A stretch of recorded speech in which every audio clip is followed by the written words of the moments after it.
Well, the governor, he may be dead, but damn, he fucked up as much as he possibly could before he went out. Episode review for The Walking Dead episode Too Far Gone, and this was a pretty huge episode, as one would expect for a mid-season finale, but it really felt more to me like a full season finale, well, I guess because of the finality of everything. I mean, everything came to a head real fast in this episode. Kind of blew up. Alright, so let's go through the first part of the episode. The governor, immediately, he gets Hershel and Michonne, and in his mind, his crazy, twisted mind, he wants to be the hero. As long as he can do things his way, basically. He even almost says that, this way he can get to be the hero when he's talking to Hershel, when he's got him in that trailer. Of course, then he's faced with a better option, and everybody agrees that it's a better option, which is to have both groups live in the prison together, and Rick was practically begging the governor to accept the offer towards the end there, but then the governor, it was his way or no way, and he was just like, fuck it, kill them all. He gives out that intense one-word liar. I mean, he can't change who you are in his mind, and he just slashes Hershel's throat, and then he goes back a minute later and completely cuts his head off, but not in one swing, man. He's just going to town like 5 or 6 times. It was very violent, nasty way for Hershel to go. There's absolutely no mercy for the man, and this guy was having his best season ever.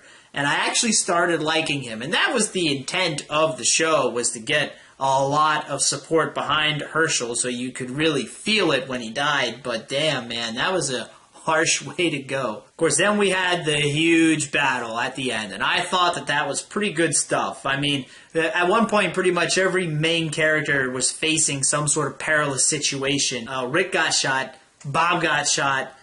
Daryl was, about to get eaten by a walker. Tyrese was hiding behind these telephone pole-looking things, just dodging bullets like a boss. Rick got his ass handed to him by the governor. But as that was happening, in the end, it was Michonne stabbed the governor through the chest, living up to her vow that she was going to kill him, but she didn't really kill him. She just kind of left him to die, to get torn apart by the walkers. But that didn't happen either, because it was the Maggie clone came in to finish off the job. Because thanks to the governor, all of her people are pretty much dead. Her daughter's dead. So yeah, she'd had enough of the man. Okay, so a couple of things. First, I think baby Rick is still alive. They didn't show anything, and I mean, those kids and Tyrese could have easily grabbed her. Somebody else could have grabbed her. Maybe Carol came back. I don't think the baby's dead. Still alive. Second thing, I feel really bad for that Megan girl when she got bit. I figured something terrible was going to happen to her sooner or later, but it was still kind of a bummer. Last thing was the rat dissection scene that took place before the governor showed up at the prison. Tyrese and Rick and Daryl found it. Pretty much brings up the possibility that the real killer of Karen and Random Dude wasn't Carol. And I don't think it was Carol. I believe it was that crazy-ass little girl. And maybe Carol found out about it right after she did it, so she burned the bodies to cover it up and then took the blame for the little girl. Now, that's just my opinion. That's all I got. I don't have any sort of evidence from the show to back it up. So, I don't know. I have to see how that's going to play out. But I could see that happening. Okay, so my favorite part of this episode, I mean, that ending battle was pretty freaking awesome. And I really liked the part, the speech that Rick gave right before the governor killed Hershel. I mean, Rick just sounded so desperate to keep everybody alive, and he knew the governor was out of his fucking mind and that something awful was going to happen, and he was just practically begging the man to accept, but the governor wasn't having it. Now, some things I thought could have been done a little bit better in this episode was the way they handled Megan's death and the way the governor dealt with it. Which is to say they didn't really deal with it at all. He pretty much blew right through it. I mean, they set up that he cared for her. He cared for her. But they barely had any extra time to deal with her death in this super jam-packed episode. So they didn't really deal with it.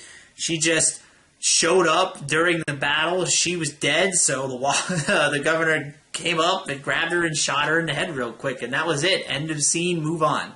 thought they could have spent a little more time on it than that. Another thing I thought was kind of goofy was at some point you'd think that everybody would have stopped killing and blowing up the prison to address the fact that it's no longer a viable option to live in. You tore down all the fences. You're blowing up the fucking building. How good is a wall when it's got a huge hole in it from a tank shell? Okay, so overall I'm going to go ahead and give this episode an A-. I thought it was very good despite the couple of negatives there. It was definitely delivered on being a big mid-season finale. And at this point, everybody is scattered to the wind. Even some people from the governor's side who are still alive, they're also out there somewhere. So now we're all left wondering what's going to happen next. The prison setting is toast. That's gone. So I haven't read any of the comics. I have no idea where they're going to go next, but I'm definitely looking forward to it. And as far as this being the governor's last episode, I thought the man was a great villain.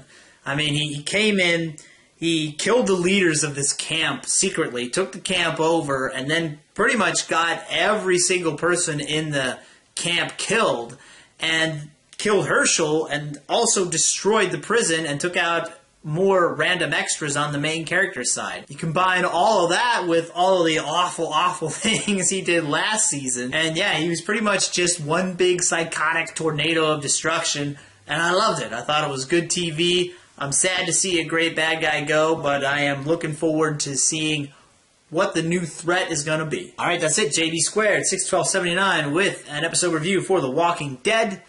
And I will see you guys next time.